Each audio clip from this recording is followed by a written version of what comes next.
4 ans après l'euphorie générée par les Jeux Olympiques, les Londoniens sont-ils toujours à la fête? Pour le gouvernement britannique, le bilan est plus que satisfaisant. L'investissement initial de 11 milliards d'euros aurait déjà été amorti et les retombées économiques pourraient être multipliées par 4 d'ici 2020. 3,5 millions de touristes supplémentaires ont visité la capitale dans la foulée des Jeux et parmi les promesses phares du projet de Londres figurait un autre objectif, redonner le goût du sport aux Britanniques. Sportivement parlant, je pense que l'héritage des JO est un grand succès.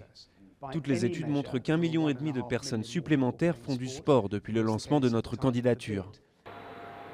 Mais pour une partie des habitants de Stratford, près du parc olympique, les Jeux ont laissé un goût amer. Si l'ancien village des athlètes est devenu un quartier résidentiel chic, d'autres quartiers n'ont pas bénéficié des rénovations escomptées. En 2005, lorsque notre candidature a été retenue, le maire nous a dit « Il y aura un grand projet pour Londres. Cela coûtera 37 centimes par habitant et en échange, vous aurez un superbe projet pour le parc. » À l'heure actuelle, on a l'impression qu'on nous a menti, dans le sens où nous n'allons pas avoir les logements promis, à moins d'un énorme changement.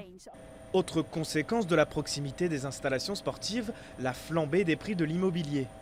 Plus 27% en 3 ans pour un appartement dans l'ancien village olympique. Le niveau de vie des riverains, lui, n'a guère bougé depuis les Jeux, condamnant certains habitants à l'exil. Se faire expulser, voilà ce qu'est l'héritage de ces Jeux pour tous les gens de ce quartier. On va tous être expulsés. Ça va nous tomber dessus et ça veut dire qu'on va nous dégager ailleurs. Si sur le plan national, les JO de Londres restent une réussite sportive et économique indéniable, toutes les promesses n'ont pas encore été tenues. En attendant, le stade olympique a lui trouvé de nouveaux locataires, le club de football de West Ham. Un bail qui court jusqu'en 2112.